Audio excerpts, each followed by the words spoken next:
He's the T-Rex of political talk. Alex Jones on the GCN Radio Network. Well, I've seen him on CNBC, CNN, you name it. He's Damon Vickers, Chief Investment Officer with 9 Points Management and Research. Their fund is up over 63% this year. You don't see that with a lot of funds out there, do you? He has a long, illustrious career, and he has a 25-year track record of articulating investment themes with striking clarity and then holding his ground as the daily barrage of market noise forces others to falter. And I watch mainstream financial shows. Very few of them are accurate because most of them have an establishment spin. But this guy has been very, very accurate in the past. That's why we've got him on. And I was flattered to find out when we called to get him on the show that he is actually a listener sometimes. So, Mr. Vickers, it's great to have you on with us. Oh, it's great to be with you. Not sometimes. I listen to your show, Alex, every night.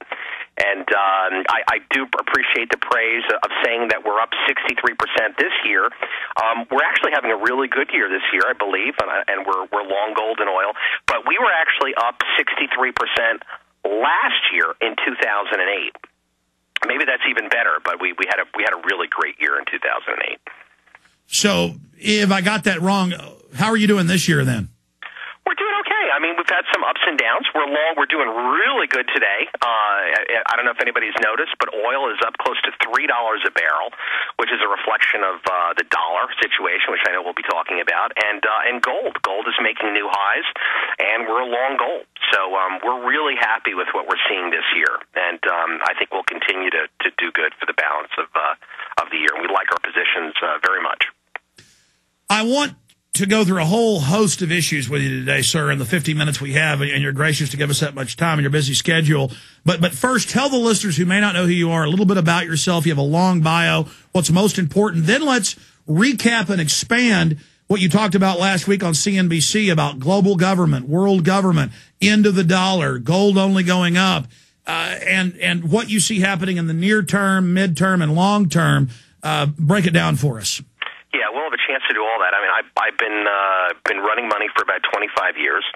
My father was a floor trader for Goldman Sachs on the New York Stock Exchange.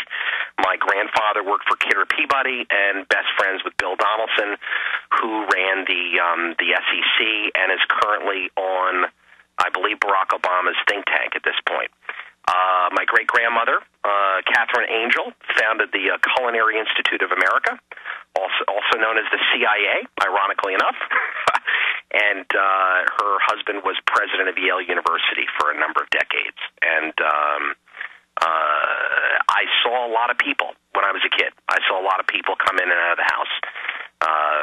The Rockefellers, who else? Kissinger, just everybody. My great-grandmother was a kind of a center of influence for a large part of, I would say, the New England moneyed establishment, and a great woman, and contributed a lot towards the country, and in helping to, I would say, build bridges between people. Well, that's amazing. I'm flattered to have you as a listener. Perspective, given your show, I know. But I would see Christmas cards and the like from the Rockefellers, and our families had houses next to each other in Seal Harbor, Maine, and up on Mount Desert Island. And the story goes that John Dee's son proposed to my great-grandmother, but she turned him down and married the famous psychiatrist who went on to become the president of Yale. Loved my great-grandmother a whole bunch. Great woman. Over the last 25 years, I've been very involved in growth investing predominantly, and we were early investors in Starbucks Coffee and Amazon.com. I've called two market tops in the last decade, notably the one in 2000 and the one in 2008. And in the bear markets of 2000 through 2003, our clients made money from those declines, and our clients made money from the declines of last year. We are essentially trend followers, meaning that we're looking to ride the prevailing wave, whatever that might be. If the market I want to get into... Sure. Fire out your websites for us. We have a couple of websites. I guess DamonVickers.com would be stuff about me, and then our other site for our fund management would be www.npmnancypaulmary.us would concern the fun stuff. Well, let me ask you this question, because I don't normally want to sit here and talk about myself here, but you're a big analyst. Why are you listening to this show? You're a busy guy. I mean, are you listening to try to see with the grassroots what the trends are, or is it just an interesting show? And why are you coming out on TV, and increasingly others are as well, and talking about reality, the world government, the global currency, the end of the dollar? Yeah. Well, I mean, one of the things, I mean, I did radio myself for about 5 years, and your approach guy, I think that's Peter Reeve. I know Peter Reeve, and I like your show. You've got a great feel to it, a great energy, great pacing. I can't say I agree with everything you say on the radio show, but you put on a really good radio show. People, I think, like yourself, Alex, they're looking down a tunnel. Some people may see light approaching, coming down that tunnel. And yet there may be some people that say, no, that isn't light. That's actually a 100-ton locomotive heading your way. You need to do something. Now, the person that says that will usually be called crazy. Oh, you must be, you don't know what you're talking about. No one necessarily listens to you at the moment, and when you're making, calls like that.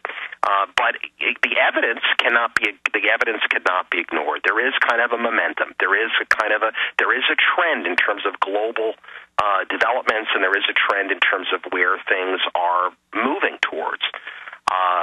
Some of those things, my father talked about. My father worked for the Institute of World Affairs for a brief time, and he would take people back and forth, like Henry Kissinger, like others. And they talked about, and this was well over 20 years ago, maybe 25 years ago, they would talk about dividing the world basically into 3 geographic trading zones. Listening to my father at the time, I probably thought he was nuts. But now we see the Asian trading zone. This was before the euro, and we see the United States moving closer towards that as well. So. Well, that's the Trilateral Commission model stated by them, and then I would read their own documents on air, and people would say, that's never going to happen. And reading over their strategic plan, and now what's come out with Goldman Sachs betting against the housing market secretly while they were telling the public to invest in it, clearly this is command destruction. A lot of these groups at the apex of the pyramid, they're getting a lot of power, a lot of control out of these crises, which they understand in advance. Right. Well, there are problems beyond that. I mean, you asked before. I agree with you. You asked before. Why have I gone on the air and said that? When I go on the air, I really don't try to prep everything that I'm going to say. I mean, I think the more you prep your comments, the more dead the interview becomes. And I've looked forward to our interview together, and I thought, well, how much prepping am I going to do? You can do a little prep, but the more I prep, the more candid it sounds. So when I made those comments, and you may want to replay them, but I basically said that I thought that the world was moving, in all likelihood, towards some type of a currency crisis. And I do believe that it feels like we're moving towards that. Into that currency crisis, you're going to have people that are going to be pretty panicked. There's going to be kind of a panic, not just a global, not just a United States panic, because if the dollar really comes under pressure, and I don't mean just going down in dribs and drabs, I mean you come in on a Monday morning and the dollar is down 10-15% overnight. It's not just going to be the dollar that's affected. It will likely be other currencies that are also affected simultaneously in a kind of a domino effect. And that could be kind of destabilizing on a global basis. It will cause kind of a panic. How would, what would the world or what would global powers do in response to that? Well, if you had a total lack of confidence in all that, the first thing that they would do is they would raise interest rates. So you'd see this ratcheting up immediately of interest rates to try to defend their currencies. That, in all likelihood, won't work. And then what you have is the dollar still goes down. It doesn't matter how high they raise their interest rates. people just don't want them. And they just don't want dollars. They also just don't want pounds. They just don't want all of those because there's utterly nothing backing any of the global currencies. They are literally wampum, just piece of papers. Not even paper. Currencies are made out of linen, but there's just nothing behind them. But so if there's a currency based on taxing energy like the cap and trade or carbon tax, is that going to be one of the new units? And then, of course, commodities themselves, oil, gold, pork bellies?